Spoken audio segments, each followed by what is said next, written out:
तो आज हम करने जा रहे हैं टॉपिक भारत की नदियाँ।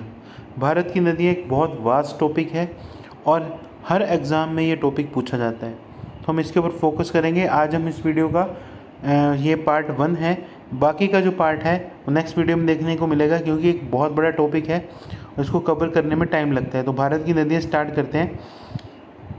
तो भारत की नदियों की अगर हम बात करें तो इसमें जो अपवाह तंत्र है भारत की नदियों का, जो इसका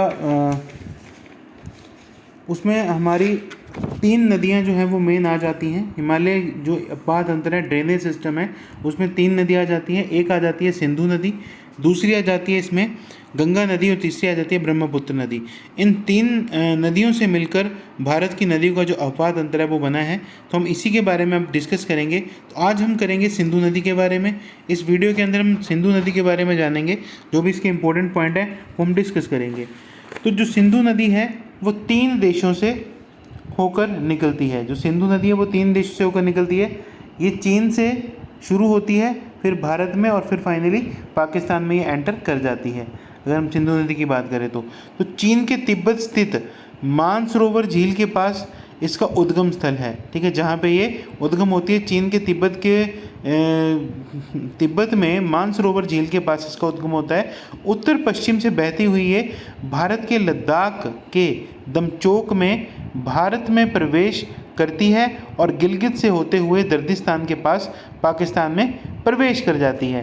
तो ये जो नदी है, देखिए, ये चीन के तिब्बत से मानसरोवर झील से होते हुए इसका उद्गम स्थल है उसके पास से, और उसके बाद ये उत्तर पश्चिम से बहती हुई भारत के लद्दाख में एंटर करेगी। लद्दाख के दमचोक में एंटर करती है और यहाँ से भारत में प्रवेश कर जाती है, और गिलगित से होते हुए ये दर्दिस्तान के पास पाकिस्तान में प्रवेश कर जाती है, और कराची के पूर्व से कहाँ गिरेगी जाकर, ये अरब सागर में। फाइनली जो है ये अरब सागर में जाके मिल जाती है। ठीक है, तो इसकी जो कुल लंबाई है वो है 2880 किलोमीटर। लेह सिंधु के दाएं तट पर स्थित है। जो लेह है हमारा इंडिया का जो पार्ट है लेह, वो सिंधु के दाएं तट पर स्थित है। इसकी जो सहायक नदियां हैं जिनका पानी इसके अंदर मिलता है वो है चिनाब, झेलम, रावी, ब्यास और सतलज। तो इन नदियों के बारे में अब हम पढ़ेंगे। चिनाब देखिए, सबसे बड़ी इसकी सहायक नदी है जो है वो चिनाब है। ये कहाँ से निकलती है? इसका उद्गम जो है वो हिमाचल प्रदेश के बारा लारा दर्रे से होता है। चिनाब का उद्गम जो है हिमाचल प्रदेश के बारा लारा दर्रे से होता है। चिनाब का जो निर्माण है वो चंद्रा और भागा 2 नदियों के मिलने से बना है, जिसको चंद्रभागा भी बोलते हैं। चंद्र और भागा के मिलने से बना है। दूसरे नंबर पे आ जाती है झेलम। तो झेलम जो है इसका उद्गम जो है वो कश्मीर के बैरीनाग से होता है। पहली नदी जो मेन इसकी जो सबसे बड़ी इसकी सहायक नदी है वो चिनाब है। दूसरे नंबर पे हमारी झेलम आ जाती है, जो कश्मीर के बैरीनाग से है।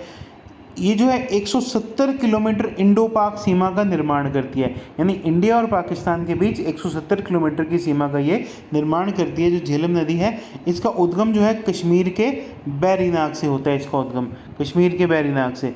ठीक है, उसके बाद पाकिस्तान के जंग के निकट ये चिनाब में मिलती है। कहाँ पे मिलेगी? पाकिस्तान के जंग कोई प्लेस है वहाँ पे ये चिनाब से मिलती है। उसके बाद आ जाता है आगे रावी। ये जो रावी नदी है ये भी हिमाचल से निकलती है। देखो, चिनाब भी हिमाचल से निकली थी, रावी भी हिमाचल से निकली थी। चिनाब के बारा लारा दर्रे से निकलती है, लेकिन ये जो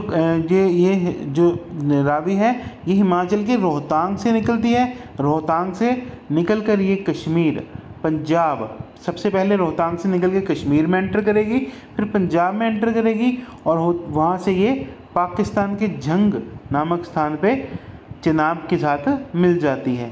ठीक है, उसके बाद जो झेलम है वो भी जंग में और रावी भी जंग, पाकिस्तान के जंग में चिनाब के साथ मिलती है। उसके बाद आ जाती है हमारी सतलज नदी।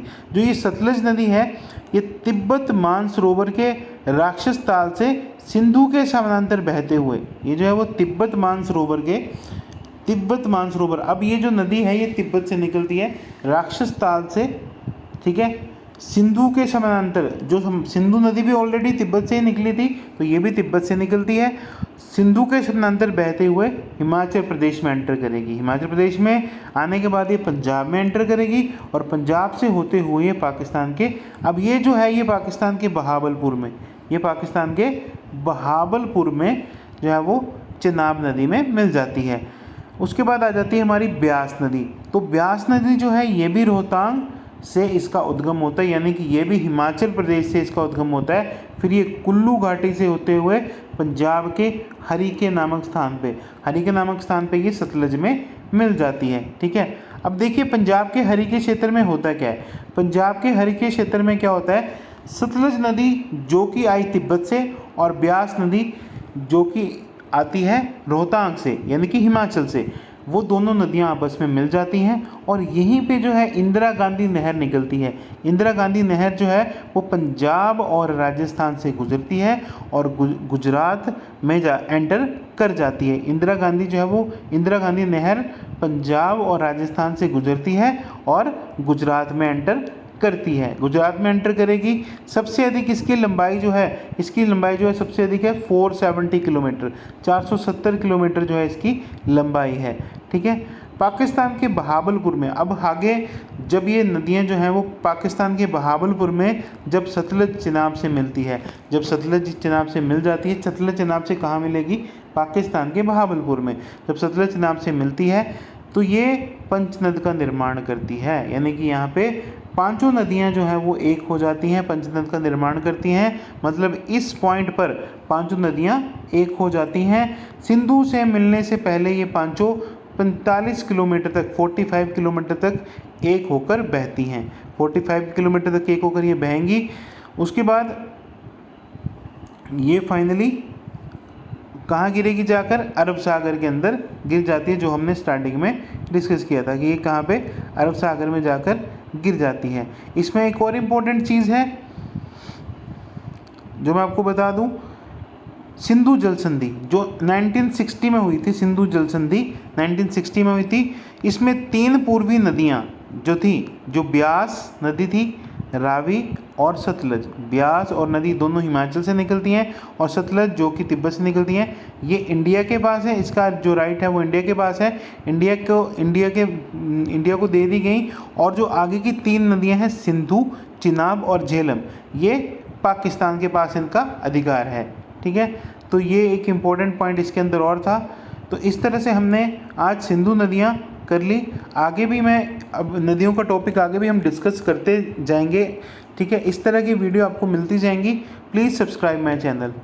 Thank you.